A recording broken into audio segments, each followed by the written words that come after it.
Hello दोस्तों, welcome to apt talks.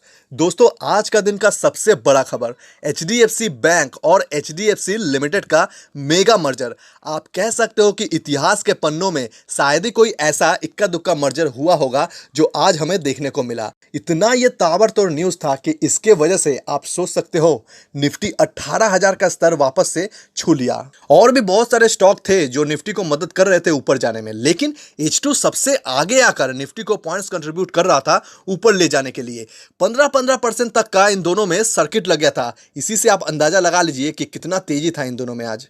अब थोड़ा हिसाब समझ लेते हैं कि कौन किसके साथ मर्ज होने वाला है और किसको कितना शेयर मिलने वाला है, किसको कितना फायदा मिलेगा, किसको कितना नुकसान होगा। वैसे आपको बता दूं, नुकसान किसी को नहीं होगा, सबको यहाँ पे फायदा ही मिलेगा। तो यहाँ पे जान लीजिए एचडीएफसी लिमिटेड एचडीएफसी बैंक के साथ मर्ज होने वाला है और शेयर एक्सचेंज रेशियो कुछ इस प्रकार है कि जिसके पास एचडीएफसी लिमिटेड का 25 शेयर है उसको एचडीएफसी बैंक का 42 शेयर मिल जाएगा।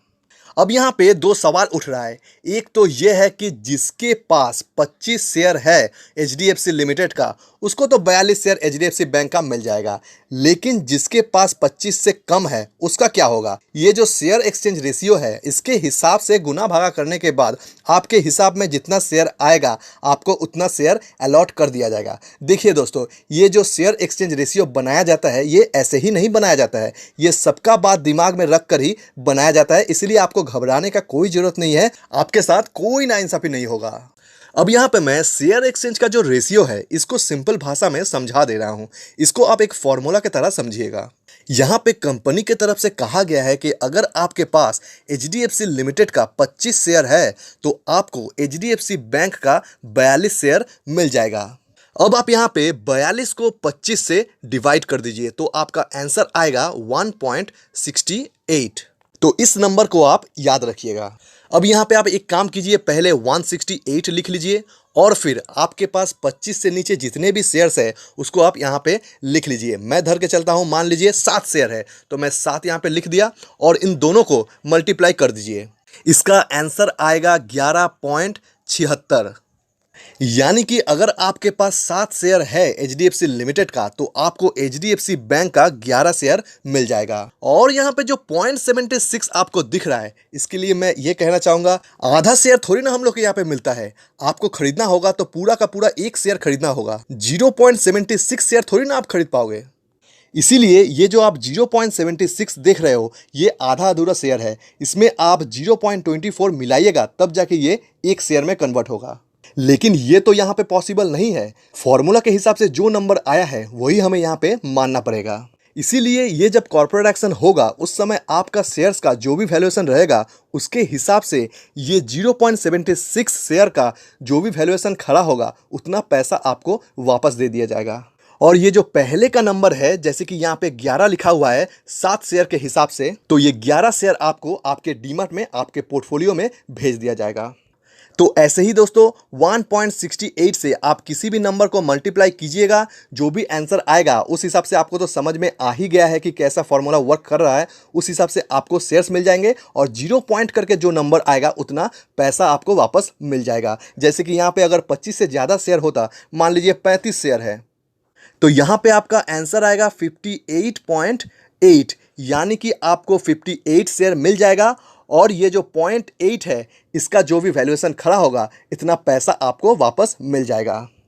तो दोस्तों, उम्मीद है आपको ये कैलकुलेशन समझ में आया होगा। अब कोई कंफ्यूजन नहीं है। मैं जितना हो सके इसको आसान तरीका से समझाने का कोशिश किया हूँ। ज़्यादा डिटेल्स में नहीं गया हूँ, वरना ये मैथ क्लास बन जाता और हमारा तो टॉपिक शेयर मार्केट है। अब अगर बात किया जाए दूसरा सवाल का, तो आपको पता ही है एचडीएफसी लिमिटेड और एचडीएफसी बैंक दोनों शेयर सेंसेक्स निफ्टी का पार्ट है। अब अगर ये दोनों कंपनी एक साथ मर्ज होने जा रहे हैं तो इसका जायज सा मतलब तो यही होगा कि मर्ज होने के बाद ये अब दो नहीं बल्कि एक कंपनी के नाम से जाना जाएगा, यानी कि इसका शेयर भी अब एक हो जाएगा।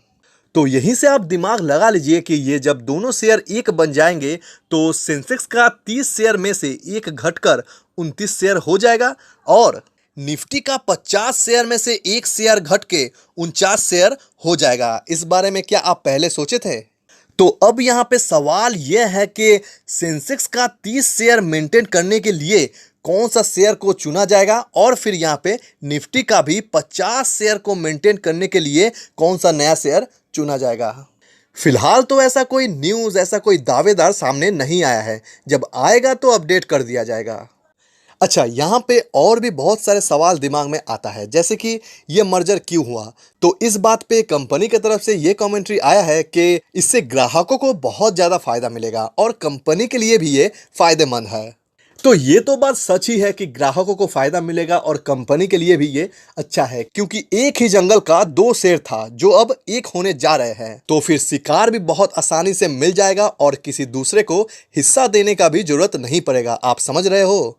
अब यहाँ पे और एक बेसिक चीज जान लीजिए, ये दोनों कंपनी एक होने के बाद इनका मार्केट कैप काफी ज्यादा बढ़ जाएगा। लगभग 15 लाख करोड़ तक का इनका मार्केट कैप हो जाएगा। मेरे हिसाब से ये मर्जर में सबसे ज़्यादा फायदा मिलेगा HDFC लिमिटेड को। हालांकि दोनों कंपनी HDFC लिमिटेड और HDFC बैंक दोनों बहुत तगड़ा कंपनी है, बहुत अच्छा कंपनी है, लेकिन सबसे ज़्यादा फायदा मिलेगा HDFC लिमिटेड को। क्यों, मैं बताता हूँ। दरअसल आए दिन RBI NBFC कंपनीज के लिए अपना रूल्स एंड रेगुलेशन, अपना टर्म्स एंड कंडीशन धीरे धीरे टफ कर दे रहा है, जो कि NBFC कंपनीज के लिए ये काफी तकलीफदायक होता जा रहा है। इसीलिए जब HDFC लिमिटेड HDFC बैंक के साथ मर्ज हो जाएगा तो जो स्पेशली रूल्स एंड रेगुलेशन होते हैं NBFC कंपनीज के लिए, उनको HDFC लिमिटेड को फॉलो करना नहीं पड़ेगा। तो ये एक राहत की बात होगा HDFC लिमिटेड के लिए।